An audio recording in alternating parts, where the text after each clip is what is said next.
selalu berusaha menyimpan sesuatu yang bisa membawa manfaat, baik untuk dirinya, untuk anak cucunya, maupun untuk keluarganya, untuk masa kini dan masa depannya.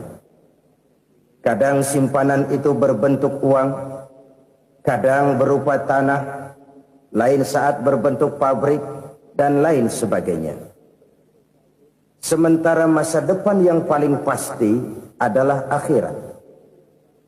Jika untuk masa depan dunia kita rela memeras keringat, membanting tulang, pergi pagi dan pulang petang, menyimpan uang, menyimpan tanah, menyimpan pabrik, pernahkah kita merenung jika satu saat kiamat datang, kita dibangkitkan dari kubur masing-masing, berdiri di padang mahsyar untuk mempertanggungjawabkan seluruh kegiatan hidup kita di dunia ini, lalu kita akan menuju ke alam akhirat. Sudahkah kita mempunyai simpanan untuk akhirat kita? Pada pertemuan kali ini saya ingin menyampaikan sebuah hadis di mana Rasulullah sallallahu alaihi wasallam bersabda, "Arba'un min kanzil jannah." Simpanan sorga ada 4 macam. Yang pertama, ikhfa'us sadaqah, menyembunyikan sedekah. Saudara-saudara kaum muslimin, sebagaimana yang kita maklum bahwa Allah Subhanahu wa taala melebihkan sebagian rezeki dari kita terhadap yang lain. Ada yang kaya, ada yang setengah kaya, ada yang miskin, ada yang setengah miskin, dan selanjutnya. Ada yang gajinya kecil tapi penghasilannya gede. Ada yang penghasilannya gede tapi nggak punya gaji. Ada juga yang memang gajinya gede dan penghasilannya gede. Kelebihan rezeki merupakan sunnatullah dan tidak harus membuat kita merasa lebih dari yang lain. Bahkan sebaliknya, kelebihan itu harus membuat kita ringan tangan untuk menolong mereka yang memang memerlukan pertolongan. Kalau saudara diberikan ilmu, maka pertanyaan akhirat cuma satu: ilmumu kau amalkan untuk apa? Kalau saudara diberikan umur yang panjang, pengadilan akhirat juga bertanya satu: umurmu kau habiskan di mana? Tapi kalau saudara diberikan harta, pengadilan akhirat akan bertanya dua: hartamu kau dapat dari mana? Kau belanjakan kemana? Dari mananya ditanya dan kemananya juga ditanya. Oleh karena kita akan dimintakan pertanggungan jawab, maka amanah yang bernama harta ini harus kita gunakan dengan sebaik-baiknya. Ada penggunaan yang merupakan kewajiban, itu zakat namanya. Ada penggunaan yang sewaktu-waktu, itu infak namanya. Ada yang lebih sewaktu-waktu lagi, dan itu sedekah namanya. Zakat dia terikat oleh haul dan nisab, oleh putaran batas waktu dan ukuran dari harta itu sendiri. Sedangkan infak terikat oleh situasi dan kondisi perekonomian seseorang. Sedangkan sedekah tidak terikat dengan apapun. Dalam kondisi seperti apapun kita bisa melakukan sedekah dengan yang terkecil sekalipun. Sampai-sampai Rasulullah sallallahu alaihi wasallam mengajarkan, la tahqiranna minal ma'rufi syai'an walau an talqa akhaka biwajhin talik. Atau ada hadis, tabassumuka fi wajhi akhika laka shadaqah. Senyumanmu kepada temanmu adalah sedekah. Jadi untuk melakukan sedekah tidak harus dalam berbentuk uang. Dengan ilmu kita bisa sedekah. Dengan tenaga kita bisa bersedekah, dengan pikiran kita bisa bersedekah, bahkan senyum kepada teman itu pun sedekah. Jadi kalau sedekah dengan uang memang belum punya uang, nyengir aja banyakin. Itu asal pada tempatnya, jangan lalu ketemu tiang listrik cengengesan. Tentu tidak pada tempatnya dan tidak wajar. Nah, sedekah yang paling dicintai Allah adalah sedekah yang disembunyikan. Artinya, jauh dari sifat riya. Kan kadang-kadang ada orang sedekah itu disebutkan namanya, apa tidak bagus? Kalau memang niatnya ikhlas, ya bagus-bagus saja. Untuk memberikan sugesti kepada yang lain. Si Fulan bin Fulan nyumbang sekian, diumumkan. Boleh kalau niatnya untuk memberikan rangsangan kepada yang lain supaya dia menyumbang lebih besar dari orang tadi. Tapi kalau itu mendatangkan riya, maka sedekah yang paling dicintai Allah adalah sedekah yang disembunyikan. Tangan kiri saja tidak tahu apa yang diberikan oleh tangan kanan. Sedekah yang dilakukan dengan ikhlas akan merupakan perbendaharaan surga, tersembunyi dari pandangan orang lain, tidak seorang pun tahu. Karena memang sikap yang baik adalah melupakan kebaikan dan mengingat kesalahan. Itu salah satu ciri orang bahagia. Orang yang selalu mengingat kesalahannya dan berusaha melupakan segala kebaikannya. Kalau dia akan berada kebaikan, dia tidak bisa ikut, dia merasa rugi karena dia merasa belum pernah berbuat baik. Tapi kalau akan melakukan kesalahan baru, dia ingat kesalahan yang sudah-sudah, sehingga terhalang baginya untuk melakukan satu kesalahan baru. Demikianlah saudara-saudara, bahwa Allah melebihkan rizki sebagian kita dari yang lain, agar terjadi tolong-menolong dalam kehidupan ini. Jadi kesenjangan yang nature, kesenjangan yang alami, itu sunnatullah. Ada yang kaya, ada yang miskin, ada yang kelas menengah. Nah, kenapa lalu sekarang kita berusaha mengentaskan kemiskinan? Oleh karena adanya kesenjangan struktural. Kalau yang kaya bisa semakin kaya, kenapa yang miskin tidak bisa naik jadi ikut sedikit kaya? Sebab pada dasarnya Islam adalah agama yang sejak turunnya sudah berupaya memerangi kemiskinan. Bahkan dikatakan kemiskinan itu mendekatkan kepada kekufuran. Orang kalau miskin udah dekat banget sama kafir. Gampang menjadi kafir. Berapa banyak saudara-saudara kita yang oleh karena soal perut, oleh karena soal materi, terpaksa meninggalkan dan menanggalkan akidahnya. Menjual petunjuk yang diberikan Allah dengan kesenangan dunia yang cuma sebentar ini. Na'udzubillah, thumma na'udzubillah. Jadi makin kita sembunyikan satu sedekah, semakin banyak perbendaharaan kita di surga. Sedekah yang paling dicintai Allah adalah sedekah yang disembunyikan. Malahan ada seorang sufi, dia punya kebiasaan kalau pergi sholat Jumat dia bawa uang, itu uang dia taruh di bawah tikar masjid. Dia niat sedekah kepada siapa saja yang nemuin itu duit. Maksudnya apa? Supaya yang nemuin nggak tahu siapa yang punya duit. Demikian dia saking ingin menyembunyikan sedekahnya. Karena sifat riya itu bisa memakan amal kita sendiri. Riya itu termasuk menyebut-nyebut kebaikan kita. Orang yang suka nepuk dada, sedikit-sedikit ngitungnya kalau nggak gua. Tuh kalau nggak gua tuh. Tuh yang belas itu kalau nggak gua, kalau nggak gua. Iya kalau nggak lu kenapa emang? Orang yang suka menepuk jasad. Tuh biasanya memang begitu saudara-saudara. Kalau perang lagi berkecamuk, orang nggak sempat ngaku jadi pahlawan.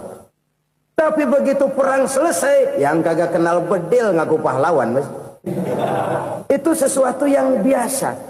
Oleh karenanya, orang-orang yang ikhlas dalam bersedekah, disembunyikannya sedekah itu, Allah cinta betul. Malahan ada hadis memberikan jaminan, inna sedaqatal mar'il muslimi tazidu fil umri wa tadfa'u mitatas su'i. Sesungguhnya sedekahnya seorang mukmin tazidu fil umri, bisa menambah umur panjang. Wa tadfa'u mitatas su'i, dan menyelamatkan manusia dari mati secara su'ul khatimah. Jadi siapa yang kepengen panjang umur, banyaklah sedekah. Yang bosan hidup, pelit terus. Sedekah menambah panjang umur dan menyelamatkan manusia dari mati secara su'ul khatimah. Pak, katanya umur itu nggak bisa ditambah, nggak bisa dikurangin. Kapan? Kalau ajal sudah datang. Fa idza jaa ajaluhum la yastakhiruna sa'atan wa la yastakdimun. Kalau ajal datang tidak bisa dimajukan, tidak bisa dimundurkan. Itu kalau ajal sudah datang.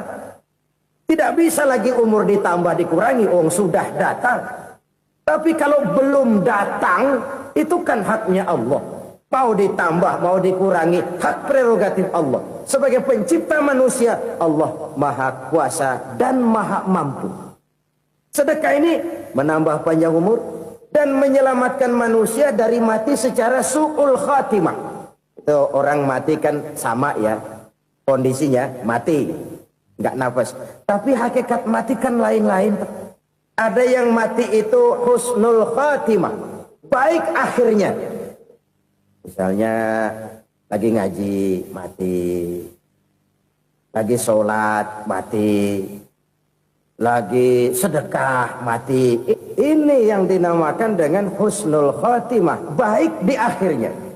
Sebaliknya ada yang su'ul khatimah, jelek di akhirnya. Ini yang jadi catatan akhir. Lagi nyekek botol, mampus. Lagi banting kartu, modar.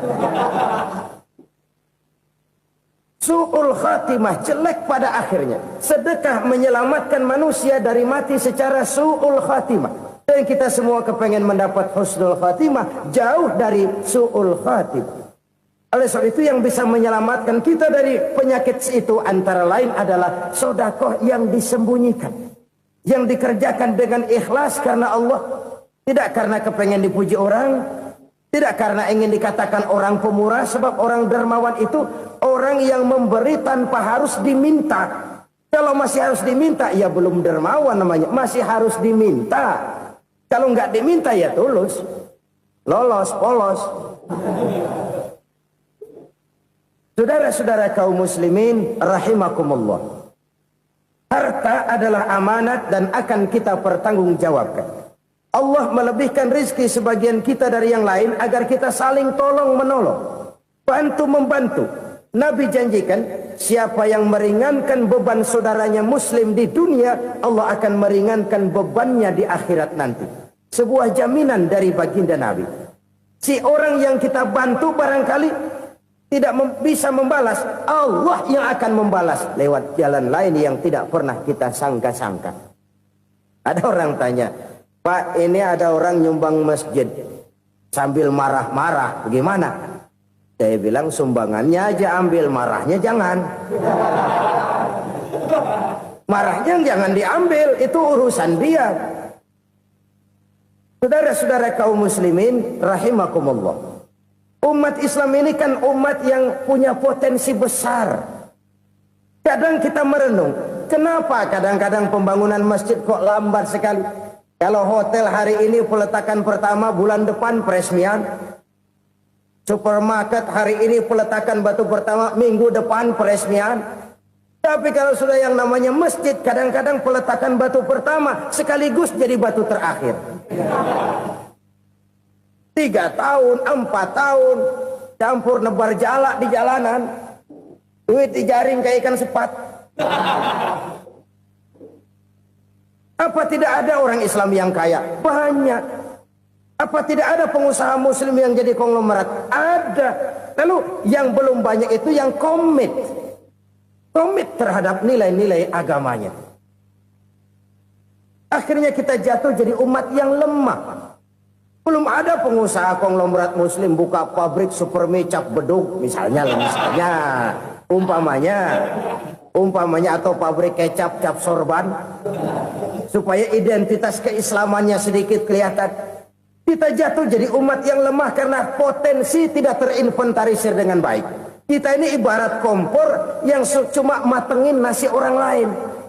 Potensi kita dimanfaatkan oleh orang lain. Ukhuwah Islamiyah kita baru terbatas kepada silaturahmi. Ukhuwah di bidang ekonomi kita lemah. Ukhuwah di bidang kebudayaan kita lemah. Apalagi ukhuwah di bidang politik kita lebih rapuh lagi. Padahal ukhuwah itu adalah totalitas kehidupan manusia. Menyangkut ipolek sosbud. Memerlukan nilai-nilai ukhuwah. Jadi oleh karena itu mari kita menyadari. Di dalam harta kita, walaupun kita yang cari, pergi pagi, pulang sore, peras keringat, banting tulang, di sana ada harta anak yatim. Di sana ada hak masjid. Di sana ada hak pesantren. Di sana ada hak jihad. Berbahagialah seseorang apabila dia oleh Allah dijadikan keran. Keran itu menyimpan air, tapi tidak untuk dirinya, tapi disalurkannya kepada mereka yang memang memerlukannya. Saudara-saudara kaum muslimin rahimakumullah, ini yang pertama. Jadi perbendaharaan surga adalah menyembunyikan sedekah. Orang lain nggak tahu, kita pun nggak pernah ngitung-ngitung. Kita anggap lewat begitu saja, padahal itu deposit akhirat. Satu. Yang kedua, perbendaharaan surga itu apa? Wa kitmanul musibah, menyembunyikan kesulitan. Kadang orang takut menghadapi kesulitan. Tapi makin kita merenung, hidup ini kan sebenarnya urusan. Takut sama urusan, ya jangan hidup. Tandanya orang hidup itu kalau punya urusan. Urusan melupakan problem. Problem sering menimbulkan kesulitan. Kesulitan bukan untuk ditakuti, tapi untuk diatasi dan dicarikan jalan keluarnya. Siapa sih orangnya yang gak pernah sulit-sulit? Makin tinggi status sosialnya, makin gede urusannya. Makin tinggi kualitas imannya, makin berat tingkat kesulitannya. Cuma memang yang namanya enak itu seperti pelangi. Biang lala itu nggak pernah di atas kepala kita, di atas kepala orang melulu. Lo sih enak lo, kata kita. Dia juga bilang yang enak kan lo. Pelangi itu nggak pernah di atas kepala kita. Kata tukang beca, aduh enak ya naik Mercy. Kata tukang beca, apa yang di dalam mobil Mercy? Aduh enak bener tukang beca, di jok ngeringkuk ngorok pulas bener. Saya kamar pakai AC, sejuk, tempat tidur sutra, empuk, alga, spring bed, gula kulik, nggak bisa pulas kalau belum minum Valium, belum tidur. Enak bener tukang beca, di jok ngorok nggak tahu wetan kulon. Si tukang beca bilang yang di Mercy enak, yang di Mercy bilang tukang beca enak. Inilah enak. Nggak pernah di atas kepala kita, di atas kepala orang lain melulu enak itu. Nah, saudara-saudara, yang merupakan perbendaharaan surga itu orang yang bisa menyembunyikan kesulitan, baik pribadi ataupun rumah tangga. Nih terutama rumah tangga yang jadi soalnya. Kadang-kadang kita ini kalau senang, sebaliknya kalau senang kita diam, kalem aja, cuek. Banyak banget duit kita bawaan, diam aja udah. Malah ketemu orang takut. Tapi begitu susah, sekampung tahu. Padahal Nabi mengajarkan perbendaharaan surga itu menyembunyikan musibah, menyembunyikan kesulitan. Kalau enak, cerita sama orang-orang. Kalau nggak enak, rasain sendiri, tekan sendiri, atasin sendiri. Kita kan sebaliknya. Senang kita diam, asal lagi susah, paling tidak kita nyari teman buat cerita kesusahan. Siapa orangnya yang nggak pernah susah? Cuma soalnya bagaimana kita mengatasi kesusahan itu sendiri. Begitu juga misalnya kalau orang sudah berumah tangga, itu orang tuanya harus menjadi tempat dia cerita yang enak-enak saja. Yang nggak enak rasain berdua, selesaikan berdua, atasin berdua. Jangan dibalik. Asal senang diam, giliran susah saja. Maknya laporan. Terbalik. Bisa menjaga security informasi. Maka nama bayam keluar diam, malah seluitan. Enak amat lo makan daging ayam. Security informasi. Saudara-saudara kaum muslimin rahimakumullah. Ujian yang terberat itu yang pernah diberikan kepada para nabi, para rasul, para aulia, para ulama. Makin tinggi keimanan, makin berat bentuk kesulitan. Ayo saya kemukakan satu contoh saja. Ada seorang nabi yang kaya, nabi kaya, namanya Nabi Ayub. Iblis kalau orang begini kan keki. Ibadahnya rajin, kaya. Nih yang kayak begini susah digodain. Kalau ibadahnya rajin, miskin, kali bisa disogok. Sini imannya mantap, ibadahnya rajin, kaya, nabi lagi. Oh, tapi namanya iblis nggak kurang akal. Laporan, Tuhan, kenapa Les? Ya ini bahasa saya, bahasa Qurannya sih nggak gitu. Itu hambamu yang namanya Ayub, dia rajin ibadah cuma karena dikasih kaya aja. Coba kasih miskin dia, berhenti dia sembahyang. Ah, kamu bisa aja.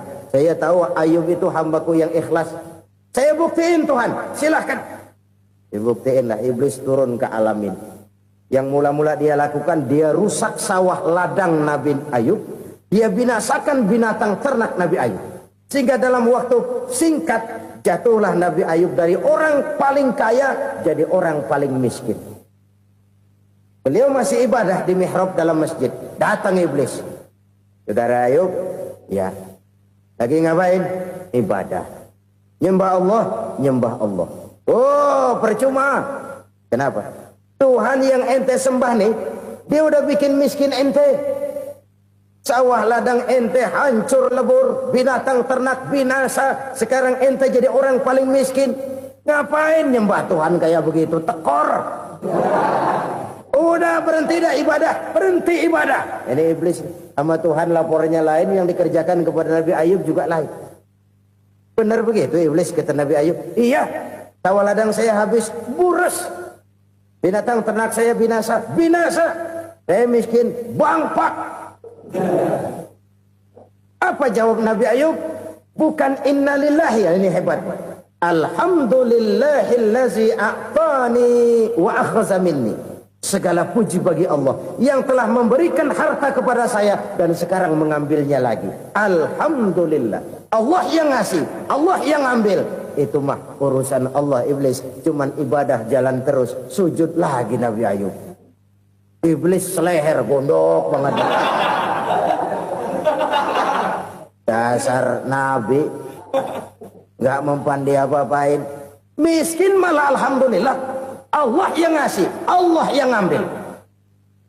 Jadi kalau kita tidak komit, kita tidak terikat kepada kaya, miskin, senang, susah, apa yang bisa bikin kita susah? Jadikan kekayaan, kemiskinan, jadikan senang, susah sebagai anak buah yang bisa kita atur. Jangan kekayaan ngatur kita, jangan kemiskinan ngatur kita. Kita yang harus mengatur mereka. Senang, susah, kaya, miskin, bahagia, sengsara, jadikan itu anak buah yang bisa kita atur. Kalau sekarang kita kaya, lain saat boleh jadi kita miskin, semiskin-miskinnya. Allah yang ngasih, Allah yang ngambil. Tenaga mana yang bisa menghalangi? Ibadah jalan terus. Iblis makin gondok. Dasar Nabi loh. Akhirnya apa? Nabi Ayub dikerjain, diberikan penyakit. Demikian fatal penyakitnya. Bayangin, udah miskin, sakit. Masya Allah. Miskin, sakit. Sakitnya nggak lama, kira-kira 16 tahun. Istrinya 3, 2 mental minta ceraiin. Ngerawatin laki bengek begini. Senang belum tentu, susah udah pasti nih. Cerai aja, cerai dah. Cerai. Tinggal satu Siti Rahmah yang setia menemani beliau. Sesetia-setianya hati perempuan. Satu saat Siti Rahmah bilang, "Bang, iya, abang kan Nabi bang. Lalu namanya Nabi kan doanya jarang meleset bang.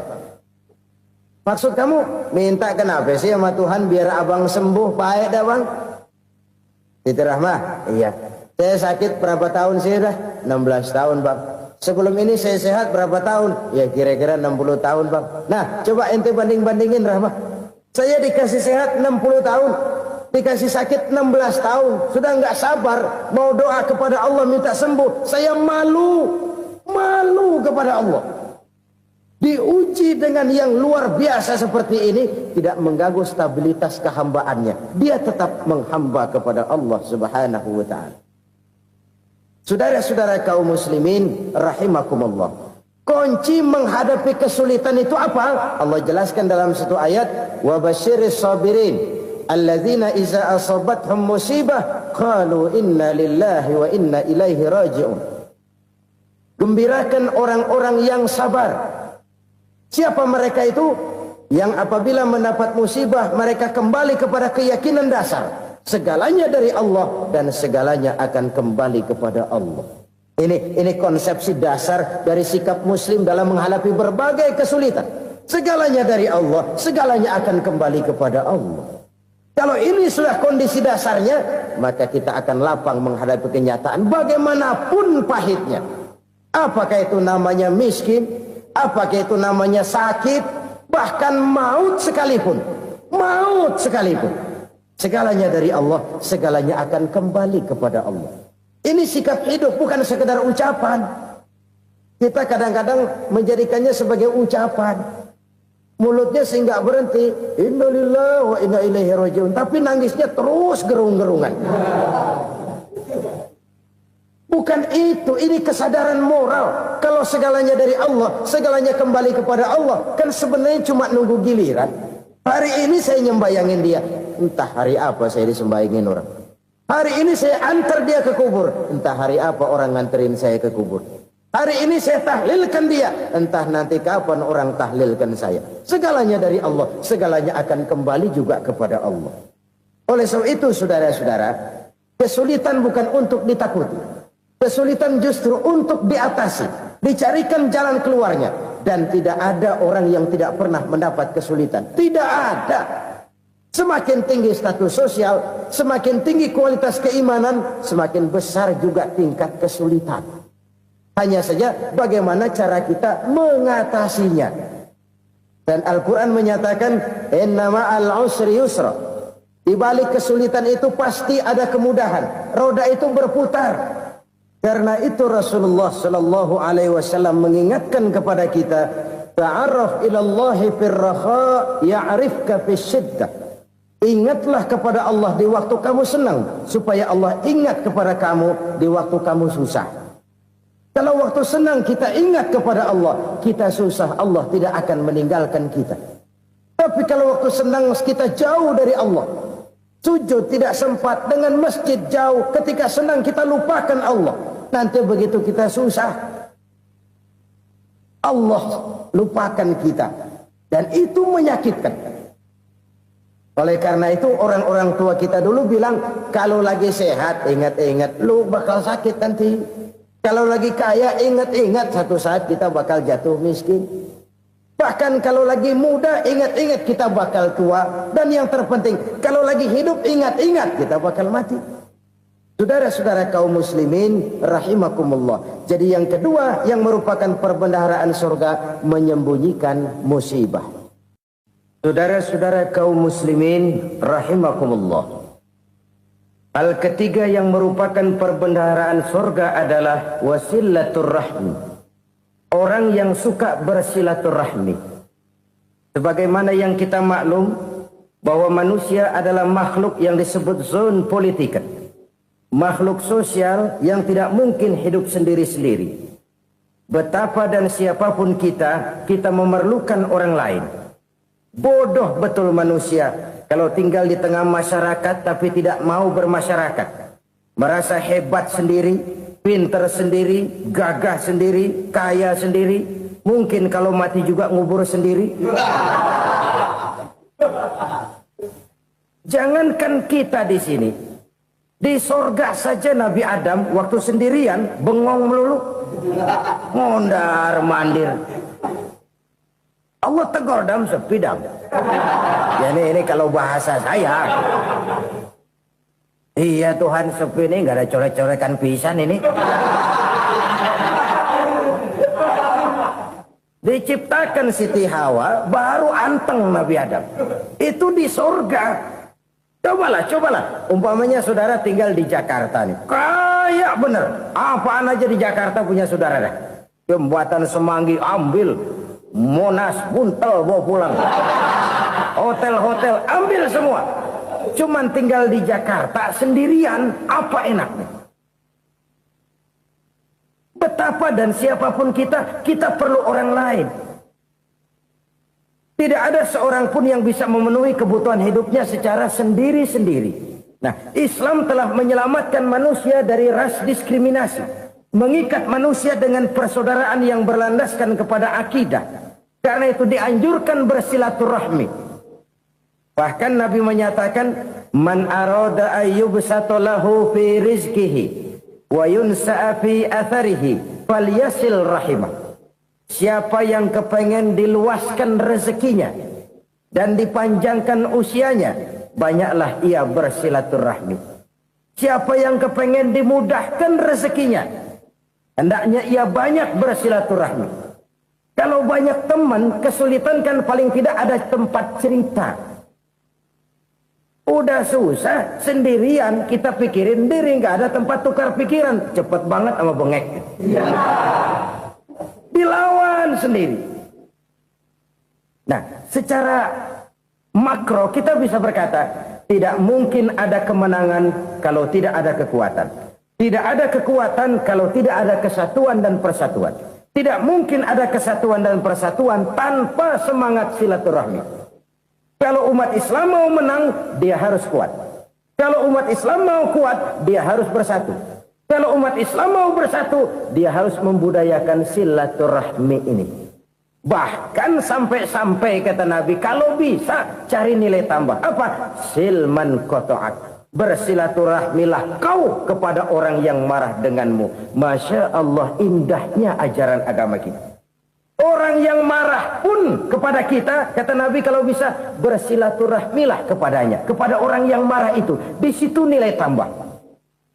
Cuman jujur nih hadis, ngucapinnya gampang, ngamalinnya yang berat banget. Orang marah sama kita, kita disuruh silaturahmi, ada apa malu? Lu marah, ada gue marahan lagi. Gue pikirin.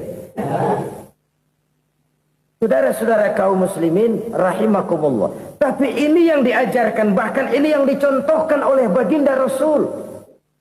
Bagaimana begitu mudah, misalnya satu saat Abu Jahal ini ngatur strategi bagaimana bikin Muhammad celaka.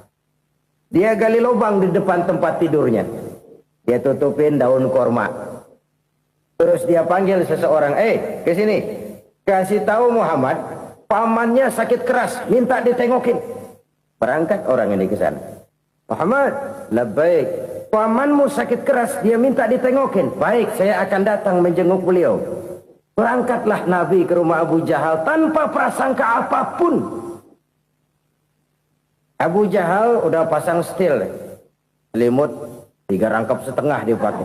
Persis kayak orang meriang. Tapi sembari ngintip dari balik selimut, begitu Muhammad buka pintu, nah, masuk perangkap nih.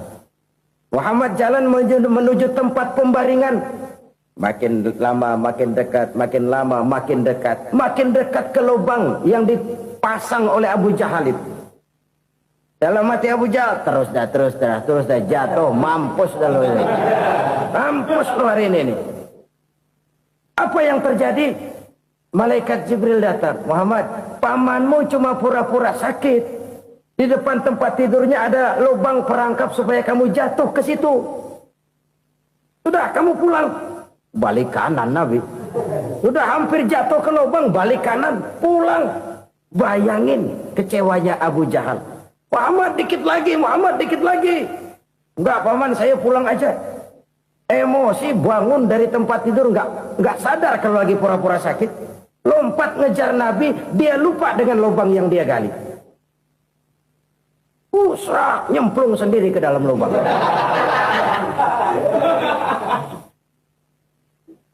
Nabi terus berlalu.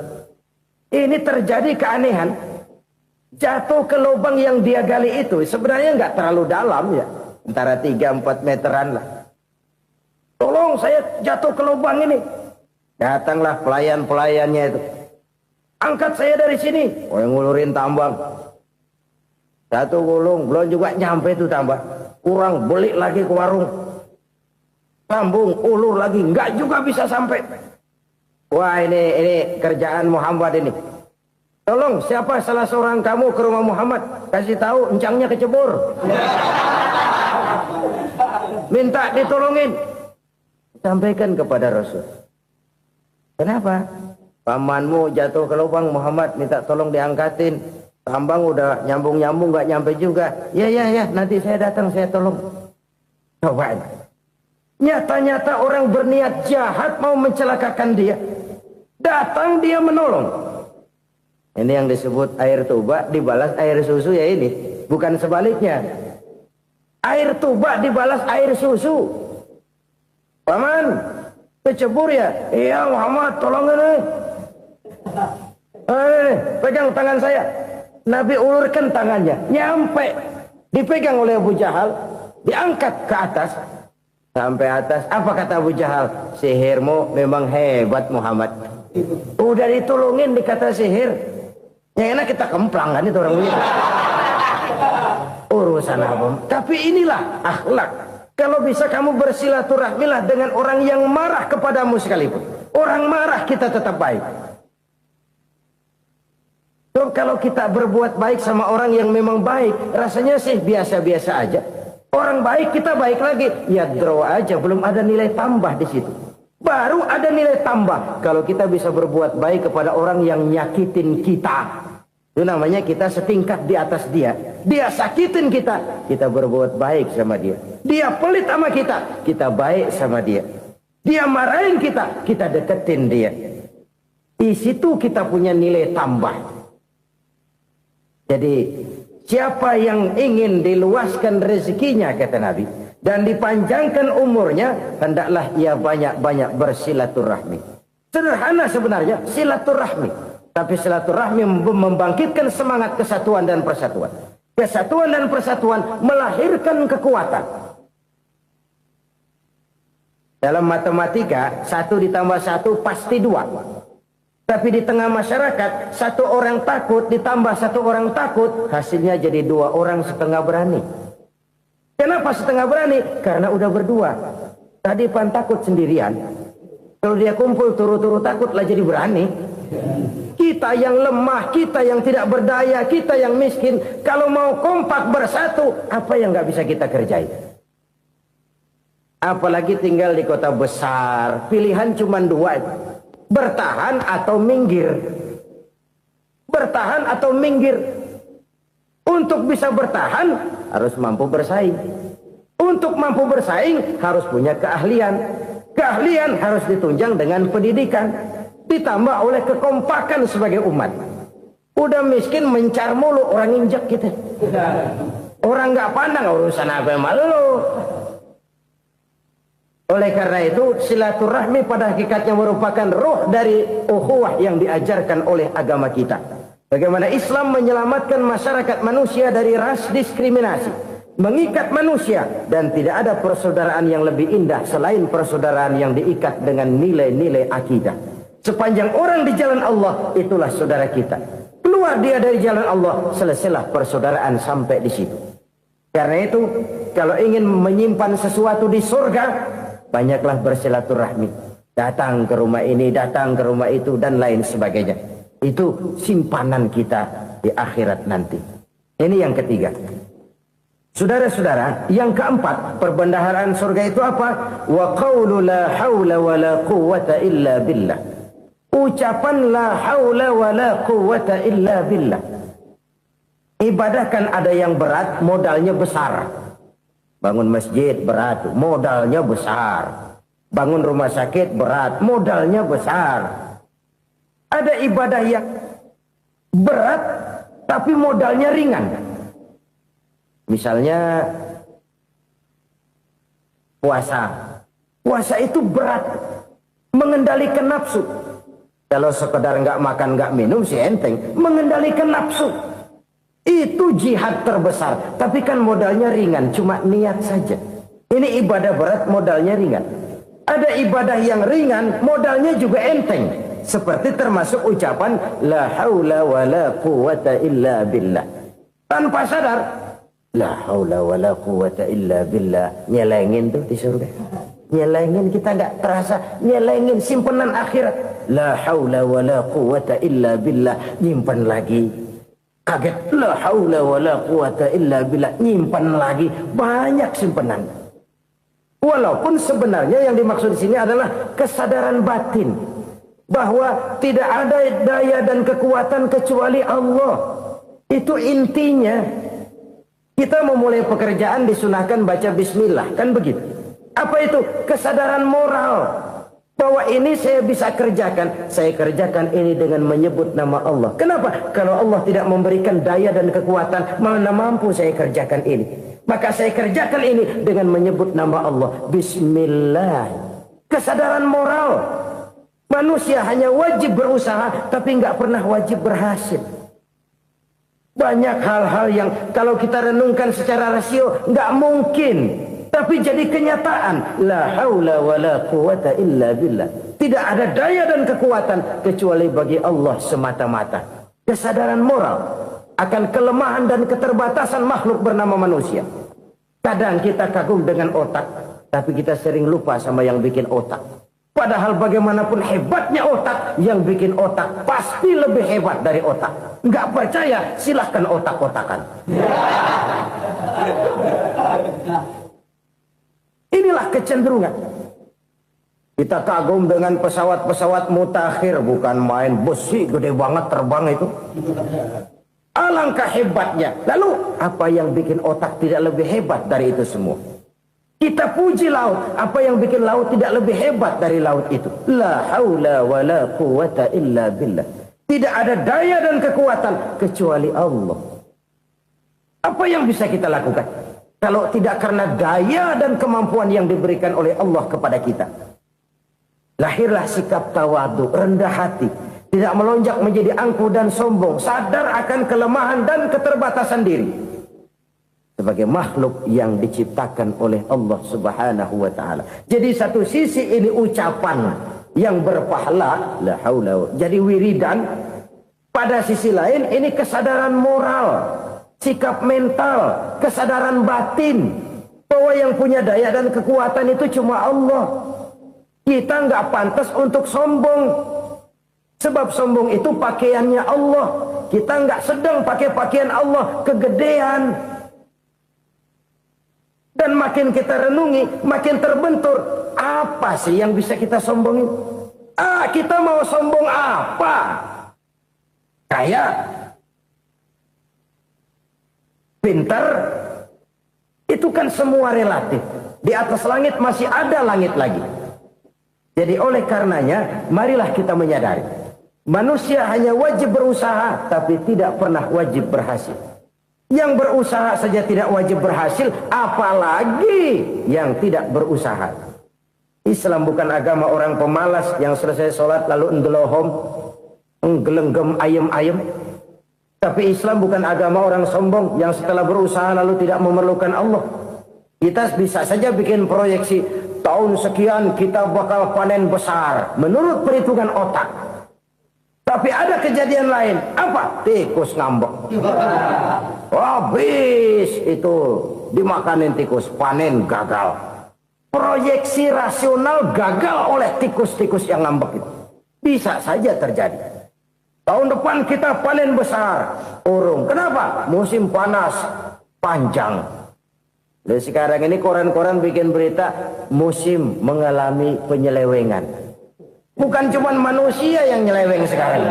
Musim pakai nyeleweng. Mestinya kan musim hujan udah selesai. Masih hujan-hujan juga. Musim. Nah sekarang kita boleh bikin proyeksi. Kita bakal panen besar. Tahu-tahu musim panas panjang. Sawah retak, air kering. Cari teknokrat yang paling botak. Suruh pendekin tuh musim panas. La haula wa la quwata illa billah. Inilah kesadaran moral. Saudara, saya teringat satu saat ada seorang konglomerat. Umurnya ya kira-kira 70-an. Satu saat dia ditanya oleh wartawan, "Pak, umur Bapak berapa sih?" "Ya paling 10 tahun." 10 tahun? 10 tahun? Anak Bapak berapa orang? Satu saja? Satu. Harta Bapak berapa? Ya paling-paling bangsa 7 juta kali. 7 juta? Iya. Pak, kenapa Bapak bohongi saya? Bapak punya buku biografi. Koran-koran, majalah-majalah banyak memuat cerita riwayat hidup Bapak. Saya tahu umur Bapak 70. Kenapa bilang cuma 7 tahun? Saya tahu anak Bapak 8. Kenapa cuma bilang 1?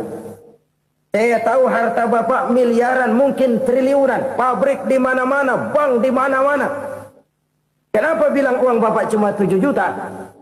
Nah, kata si konglomerat tadi, kamu benar nak, kamu benar. Umur saya kalau jumlahnya memang 70 nak. Cuman ingat-ingat saya, baru 7 tahun terakhir ini saya sujud. Baru 7 tahun terakhir ini saya berusaha dekat dengan Allah. Saya laksanakan perintahnya, saya jauhi larangannya. 7 tahun inilah rasanya yang ada nilainya di hadapan Allah. Yang 63 tahun matong, kelabu, kelam umur gue. Habis untuk maksiat, untuk munkarat. Maka ketika ditanya tadi, umur saya 7 tahun itu. Oh begitu Pak. Oh iya. Lalu anak Pak. Anak bapak kan 8. Kenapa bilang cuma 1? Nah, kalau jumlah hitungannya memang anak saya 8. Tapi dari 8 orang ini rasanya cuma 1 nih. Yang bakal jadi buah hati, belahan jantung. Pelanjut cerita, penerus sejarah. Bakal jadi anak soleh yang akan mendoakan saya. Cuma 1 rasanya anak saya ini yang bakal jadi buah hati saya. Besar-besaran saya. Yang akan mendoakan di kubur saya. Yang akan mendoakan di akhirat saya. Yang 7 orang mana, Masya Allah, yang atu tenggeng, yang atu nyekek botol lolo, yang atu nggak karu-karuan. Makanya saya bilang 1 anak saya yang akan bisa mendoakan saya. Oh begitu Pak. Iya. Nah harta Pak, harta bapak kan triliunan, pabrik bapak di mana-mana, uang bapak hampir di tiap bank-bank besar. Kenapa bilang cuma 7 juta? Betul kau nak. Harta saya kalau jumlahnya memang miliaran, triliunan mungkin. Tapi yang saya ingat baru 7 juta tuh yang saya belanjakan di jalan Allah. Saya nyumbang masjid, saya santuni yatim piatu, saya bantu pembangunan pesantren, saya bantu pembangunan rumah sakit Islam. Itu yang akan saya bawa pulang ke akhirat, yang 7 juta itu. Yang triliunan itu nanti akan diperebutkan oleh anak-anak saya sebagai waris saya.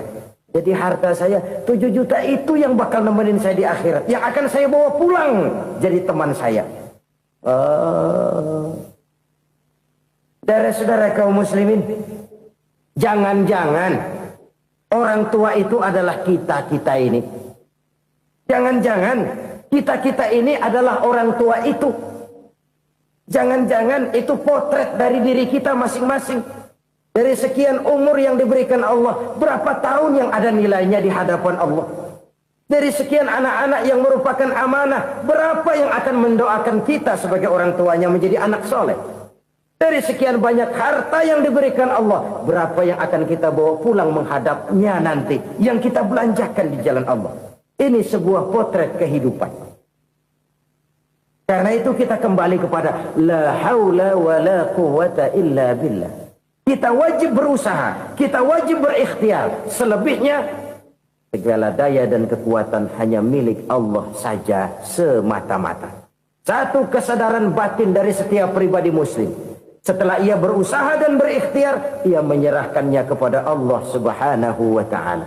Jadi, satu sisi ini merupakan wiridan ucapan yang mengandung pahala. Pada sisi lain, ini merupakan sikap batin dari seorang muslim di dalam ia menghadapi realitas kehidupan ini. Saudara-saudara kaum muslimin rahimakumullah. Kalau ini kita jadikan satu basis kehidupan, maka ini akan menyelamatkan manusia dari kemungkinan tergelincir menjadi orang yang lupa diri dan lupa darat. Sebab itu Imamul Ghazali berpesan, jadidis safinah fa innal bahra amiq wa khuziz zad fa inna safara ba'id wa khaffifil hamla fa innal hamla sadid. Perbarui selalu kapalmu karena lautan sangat dalam. Bawa bekal yang banyak karena perjalanan ini sangat jauh. Ringankan beban karena kebanyakan beban akan menyakitkan. Alangkah indah kalimat ini, alangkah dalam makna yang terkandung di sana. Perbarui selalu kapalmu karena lautan sangat dalam. Apa artinya ini? Jaga mentalmu baik-baik. Pelihara imanmu baik-baik karena hidup penuh cobaan seperti lautan. Kita kalau berlayar di lautan kan kadang-kadang tenang, angin bertiup sepoi-sepoi basah. Jika malam datang bintang gemintang bertabur menghias cakrawala. Rembulan memantulkan sinarnya dengan indah. Dalam keadaan begitu berlayar enak. Tapi lain saat ombak menggunung, halilintar menyambar, angin topan bertiup. Berapa banyak sudah saudara-saudara kita yang tenggelam di lautan dunia tanpa sadar bahwa dia belum sampai kepada pantai yang akan dituju. Berapa banyak sudah saudara-saudara kita yang tenggelam di lautan dunia ini tanpa sempat bangkit lagi. Dia menyangka sudah sampai kepada tujuannya. Hati-hati kapal jangan sampai bocor karena lautan sangat dalam. Iman ini jaga baik-baik karena hidup penuh dengan ujian. Wa khuzizat fa inna safar ba'id. Bawa bekal yang banyak karena perjalanan sangat jauh. Saudara mau ke Bandung, bawa duit. Saudara mau ke Surabaya, banyakan lagi duitnya. Saudara mau ke Mekah, gepokan, iketan tuh duit nggak lembaran lagi. Makin jauh perjalanan, makin banyak bekal yang harus kita bawa. Kalau saudara dari Jakarta mau ke Surabaya, kagak bawa duit berangkat juga, itu sih bukan berani namanya, nekat. Sampai Surabaya belum tentu, sengsara di jalan udah pasti. Kenapa? Nggak bawa bekal berangkat. Sama juga kita nih, misalnya belum sempat sembahyang, mati. Waduh, berani banget orang. Belum punya bekal, mati. Sengsara di jalan. Atau bekal tidak cukup. Dari Jakarta saudara mau ke Surabaya, bawa duit 500 perak. Paling jauh Cikampek nyampenya itu. Paling jauh itu. Antara jauhnya perjalanan dengan bekal yang saudara bawa tidak seimbang. Hidup ini perjalanan panjang. A walking tour. Dimulai dari alam arwah. Sebelum jasad diciptakan, roh diciptakan lebih dulu. Dari situ pindah ke alam rahim. Dari alam rahim pindah ke alam dunia. Dari alam dunia pindah ke alam barzah. Baru menuju akhirat. Satu perjalanan panjang. Kalau bekal tidak bawa, sengsara di jalan. Bawa bekal yang banyak karena perjalanan ini sangat jauh. Wa khaffifil hamla, ringankan beban karena beban itu cuma akan menyulitkan. Kalau bekal itu sih keperluan, tapi beban nggak kita perluin, cuma ngeberat-beratin. Apa ini beban? Dosa. Kecurangan, kebatilan, kesoliman, ketidakadilan, kesewenang-wenangan. Itu akan jadi beban kita di akhirat.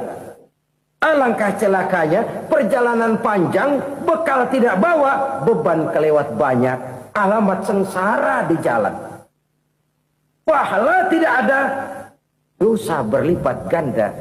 Na'udzubillah, summa na'udzubillah. Kalau kita rangkum nasihat Al-Ghazali dengan kisah si konglomerat tadi, kita akan mengambil kesimpulan. Pertama, bekal terbaik dalam menghadapi gejolak kehidupan ini tidak lain adalah iman. Yang kedua, pahala dan dosa. Dua hal kontroversial. Pahala adalah bekal, dosa adalah beban. Tapi kita sekarang kan tidak begitu terangsang kepada yang abstrak. Orang berlomba mencari yang konkret-konkret saja. Yang real. Kalau memang dosa, benjol dong. Kira-kira begitu. Kira-kira begitu. Persis orang Yahudi dulu. Orang Yahudi itu kan pernah minta kepada Nabi Musa. Ya Musa, lan nu'mina laka hatta narallaha jahrah. Musa, kami nggak bakal mau beriman kepada Allah kalau belum kami lihat Allah ada nongkrong di depan kami. Kalau memang Tuhan ada, taruh dong di depan kami. Mau yang konkret-konkret saja. Kalau memang dosa, benjol dong. Kalau memang pahala, berasa dong. Orang terangsang kepada yang real, yang konkret-konkret saja. Karena itu, untuk mengejar dosa, orang mau bayar. Tapi untuk mengejar pahala, walaupun tidak bayar, orang segan.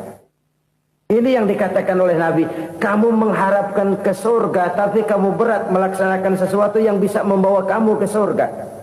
Kamu ingin jauh dari neraka, tapi tiap saat kamu lakukan perbuatan-perbuatan yang justru menjerumuskan kamu ke neraka. Idda'aitum an-najata minan nar wa ramaitum fiha anfusakum. Kamu ingin selamat dari neraka, tapi kamu lemparkan diri kamu ke neraka. Kamu ingin masuk surga, tapi berat sekali kamu melakukan perbuatan-perbuatan yang bisa menyampaikan kamu di surga. Saudara-saudara kaum muslimin rahimakumullah. Jadi hal keempat yang merupakan perbendaharaan surga adalah la haula wa la quwata illa billah. Satu sisi ini merupakan ucapan yang memperberat timbangan akhirat. Pada sisi lain ini merupakan sikap hidup seorang muslim. Kesadaran batin yang sangat dalam bahwa tidak ada daya dan kekuatan kecuali Allah. Dan itu kita simbolkan pada saat memulai pekerjaan dengan Bismillah. Dengan menyebut nama Allah. Satu kesadaran moral. Saya hanya bisa melakukan ini karena diberikan daya dan kekuatan oleh Allah. Lahirlah sikap tawadu, rendah hati, tidak melonjak menjadi angkuh dan sombong. Saudara-saudara, sampai sini dulu jumpa kita kali ini. Semoga 4 perbendaharaan surga ini dapat kita lakukan, yang kelak akan merupakan bekal kita di kemudian hari nanti. Amin ya rabbal alamin. Bapak-bapak, ibu-ibu, saudara-saudara kaum muslimin rahimakumullah. Di dalam kehidupan kita sebagai seorang muslim, minimal 5 kali dalam sehari semalam kita mendengar seruan untuk mendirikan solat yang disebut azan. Ada kalimat menarik di dalam kalimat azan itu, yakni seruan hayya 'alal falah, marilah menuju kepada keberuntungan, marilah meraih kemenangan. Seruan ini adalah kecenderungan dari setiap manusia, apapun warna kulitnya. Artinya, setiap orang dalam hidup selalu ingin meraih dan mencari kemenangan. Kemenangan akan melahirkan kepuasan batin, dan kepuasan batin memberikan kebahagiaan. Sedangkan kekalahan melahirkan penderitaan batin, dan penderitaan batin menjerumuskan seseorang di dalam berbagai bentuk kerugian. Jikalau inilah seruan azan, maka masalahnya ialah apa yang menyebabkan kita meraih kemenangan. Al-Quranul Karim memberikan tuntunan dan ajaran kepada kita bahwa orang-orang yang memperoleh kemenangan itu tidak lain adalah orang-orang yang bertakwa. Hanyalah mereka yang bertakwa kepada Allah Subhanahu wa ta'ala pada akhirnya akan tampil sebagai pemenang. Lalu siapa orang yang bertakwa itu? Dijelaskan dalam awal-awal Al-Baqarah, orang yang bertakwa yang akan meraih kemenangan. Pertama, allazina yu'minuna bil ghaib, yaitu orang-orang yang beriman kepada yang gaib. Percaya bahwa ada alam yang gaib, alam yang abstrak, alam yang tidak bisa dijangkau oleh salah satu daripada panca indera kita. Mereka percaya dan beriman kepada adanya malaikat, beriman kepada adanya iblis dan jin, beriman kepada adanya alam kubur, beriman kepada adanya alam mahsyar, beriman kepada adanya alam akhirat, beriman kepada adanya surga dan neraka. Beriman bukan cuma sekedar beriman dalam ucapan bibir saja, tetapi beriman yang nilai iman itu mampu mewarnai gerak dan gaya hidupnya. Iman yang meresap sampai ke tulang sumsum, kemudian memberikan dampak positif di dalam kehidupan manusia. Alam, kita tahu, adalah sesuatu yang selain Allah, dan Allah bukanlah alam. Apapun namanya selain daripada Allah, itu adalah alam. Alam pada hakikatnya terbagi menjadi 2. Ada alam syahadah, alam nyata, alam konkret, alam yang bisa dijangkau oleh salah satu indera kita. Kemudian ada alam ghaib, alam yang tidak bisa dijangkau oleh panca indera kita, alam metafisika, alam abstrak, alam yang wajib kita imani keberadaannya. Kita percaya bahwa malaikat itu ada, Kita percaya kepada jin, bahwa jin itu ada. Kita percaya kepada adanya iblis dan setan. Bukan percaya kepada iblis dan setannya, percaya bahwa iblis dan setan itu ada. Itu termasuk salah satu daripada sifat orang yang bertakwa kepada Allah. Saudara-saudara kaum muslimin rahimakumullah, kecenderungan pembangunan yang lebih bersifat materialistis biasanya menggeser aspek kehidupan rohani. Orang berpikir empiri, dan dalam pola pikir yang demikian maka alam gaib tidak lagi mendapat perhatian. Aspek kehidupan yang bersifat rohaniah malah mulai ditinggalkan. Akibatnya terjadilah kepincangan di dalam kehidupan kita. Pernah ada satu pengalaman pribadi dalam perjalanan kembali ke tanah air. Dalam pesawat di sebelah kanan saya duduklah seorang Jerman namanya Heiner Simonsen. Iseng saya ajak kenalan, saya ajak ngobrol, saya tanya dia. Saya bilang, Mas Heiner ini, kalau pesawat yang kita tumpangi ini jatuh ke bawah, kira-kira apa yang bakal terjadi, Mas? Dia bilang, kita semua akan mati. Begitu? Iya. Oke. Apa itu mati? Tanya saya. Dia bilang, untuk tahu apa itu mati, kita harus tahu lebih dahulu apa itu hidup. Saya pikir nih bule bisa ngomong juga. Baiklah kata saya. Apa hidup menurut Anda itu? Oh, hidup itu dia bilang, kalau seluruh anggota badan kita bekerja secara normal, paru-paru memompa darah secara normal, jantung berdetak secara normal, sel-sel tubuh bekerja secara fit, dan organisme tubuh hanya mau bekerja secara normal, dia bilang, kalau kita memberi makan yang cukup, menu yang teratur, dan gizi yang lengkap. Saya bilang, kesimpulannya apa, Ner? Dia jawab, hidup adalah dari tangan ke mulut. Life is from the hand to the mouth, kata dia. Hidup adalah dari tangan ke mulut. Jadi masalah hidup tidak lebih daripada masalah isi perut.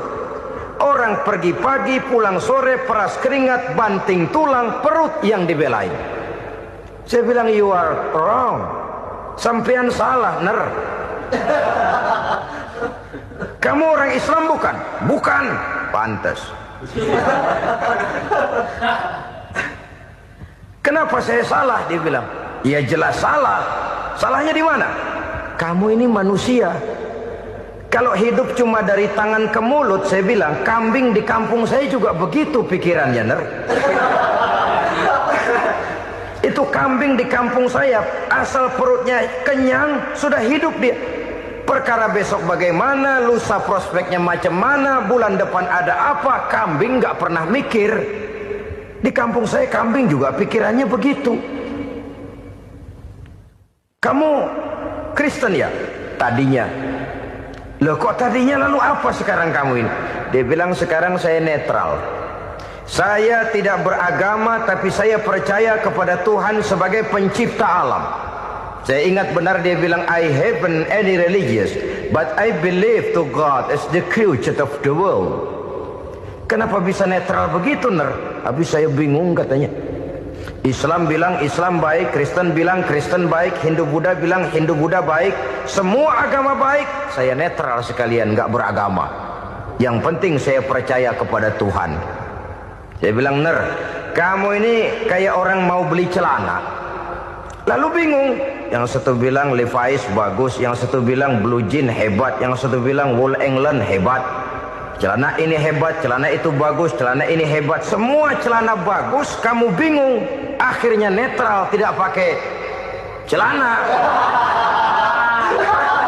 Itu juga salah. Saya pikir-pikir, kemudian saya melihat bahwa dua pola berpikir Heiner ini nampaknya sudah mulai menggejala di lingkungan masyarakat bangsa kita. Disadari atau tidak, secara jujur kita harus berkata, dua pola pemikiran Henner ini mulai berkembang di tengah masyarakat bangsa kita. Pertama, pola pikir materialisme. Hidup adalah dari tangan ke mulut. Masalah hidup tidak lebih masalah isi perut. Itu yang perlu dibela, dan disitulah arti kehidupan. Pergi pagi, pulang sore, peras keringat, banting tulang untuk mempertahankan perut. Kalau sudah kemari cara orang berpikir, maka buat apa percaya kepada yang gaib? Untuk apa sholat? Untuk apa puasa? Untuk apa zakat? Untuk apa menghadiri majelis taklim? Tanpa kepercayaan kepada yang gaib, hidup berjalan menurut alur empiris dan materialis. Kalau sudah ke sana cara orang berpikir, biasanya orang lalu cenderung menghalalkan segala cara. Hanyalah orang yang percaya bahwa akhirat ada. Hanyalah orang yang percaya bahwa alam kubur itu ada. Hanyalah orang yang percaya bahwa malaikat itu ada, hidupnya akan lebih terarah dan terkendali. Karena kepercayaan kepada yang gaib, yang merupakan fase daripada kehidupan setelah hidup yang sekarang ini, mewarnai gerak pribadi seseorang di dalam dia melakukan kegiatan hidupnya. Pola berpikir materialisme, disadari atau tidak, mulai menggejala di lingkungan masyarakat bangsa kita. Hidup tidak lebih dari urusan tangan ke mulut, mulut ke tangan, tangan ke mulut. Asal perut sudah kenyang, hiduplah sudah. Perkara bagaimana prospek hari yang akan datang, bagaimana akhirat, tidak jadi persoalan. Ini yang oleh Nabi diperingatkan, ad-dunya sijnul mu'min wa jannatul kafir. Dunia adalah penjara bagi orang beriman dan surga bagi orang kafir. Dulu di zaman Belanda hadis ini pernah disalah tafsirkan, disalah artikan, digunakan sebagai senjata untuk mengkebiri dan membuat impoten umat Islam. Sudahlah umat Islam gak usah macam-macam, kata Belanda. Dunia ini kan penjara buat orang Islam, surga buat orang kafir. Di penjara jangan bertingkah.